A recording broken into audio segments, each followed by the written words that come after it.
राहुल गांधी, ये नाम सुन के आपके मन में इनकी दो तरह के शख्सियत सामने आएंगे। एक वो जो अपनी भाषणों से हमेशा सुर्खियों में रहते हैं, जिसपे विपक्ष हो या जनता खूब हंसते हैं, बिना सर या पैर के बातों को बिना सोचे समझे बोल देना, जिसके लिए राहुल गांधी काफी ट्रोल भी होते हैं। लेकिन इस बात से भी मना नहीं किया जा सकता कि राहुल गांधी देश के सबसे बड़े विपक्षी नेता है, जो समय समय पर सरकार को अपोज करते रहते हैं। आज राहुल गांधी के कंधों पर देश की सबसे पुरानी पॉलिटिकल पार्टी कांग्रेस का भार है। हाल ही में राहुल गांधी काफी सुर्खियों में रहे। कुछ दिन पहले ही इनकी लोकसभा में सदस्यता को बहाल किया गया। एज अ पॉलिटिशियन तो राहुल गांधी को सब जानते हैं, लेकिन आज के वीडियो में हम इनके पॉलिटिक्स में आने से पहले के बारे में जानेंगे, जो कि बहुत कम ही लोग जानते हैं। तो चलिए बिना किसी देरी के वीडियो को शुरू करते हैं। राहुल गांधी आपके दिमाग में है, मैंने मार दिया उसको, वो है ही नहीं। जिस व्यक्ति को आप देख रहे हो वो राहुल गांधी नहीं है। राहुल गांधी का जन्म 19 जून 1970 में गांधी नेहरू परिवार में हुआ था। जवाहरलाल नेहरू से लेके इनकी दादी इंदिरा और पिता राजीव गांधी सारे प्रधानमंत्री रह चुके हैं। इनका नामकरण इंदिरा गांधी ने किया था। राहुल गांधी के शुरुआती 10 साल तो बहुत आराम से निकले। इसी समय इनकी शुरुआती पढ़ाई दिल्ली के मॉडर्न स्कूल में हुई। इसके आगे की पढ़ाई दून स्कूल में हुई। जब संजय गांधी की प्लेन क्रैश में डेथ हुई तो उस समय राहुल गांधी की उम्र सिर्फ 10 साल की थी, और अपनी दादी इंदिरा गांधी के डेथ के समय इनकी उम्र लगभग 14 साल की थी। इसके बाद सेफ्टी रीजंस के वजह से राहुल गांधी और प्रियंका गांधी दोनों की 5 साल तक पढ़ाई घर पे ही हुई।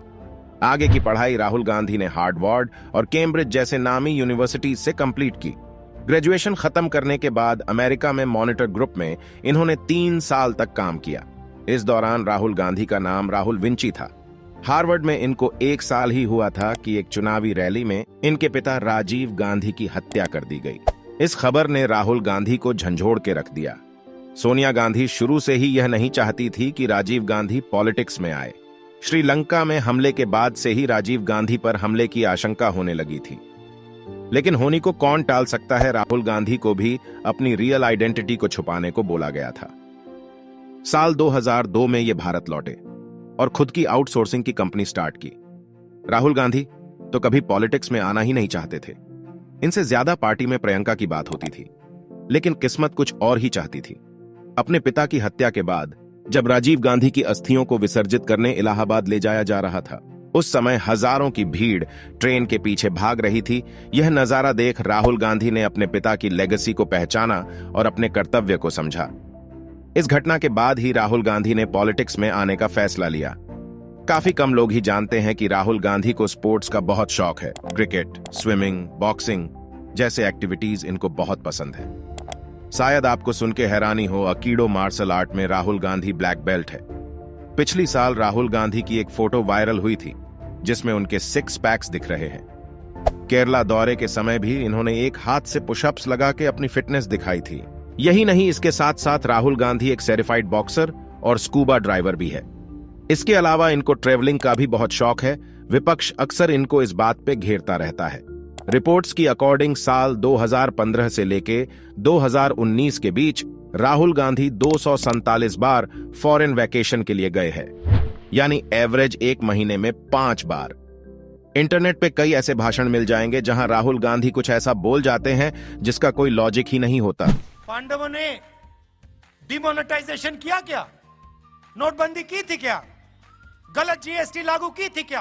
पहली बार इन्होंने अमेठी से चुनाव लड़ा और 1 लाख वोटों से जीत हासिल की। इसके बाद से राहुल गांधी पॉलिटिकली काफी एक्टिव हो गए और 2007 तक राहुल गांधी कांग्रेस का एक बड़ा चेहरा बन गए, और अब तक वो जगह जगह जाकर कांग्रेस का प्रचार भी करने लगे। इसके बाद साल 2009 में फिर से इन्होंने अमेठी से ही चुनाव लड़ा और इस बार 4 लाख वोटों से जीत हासिल की।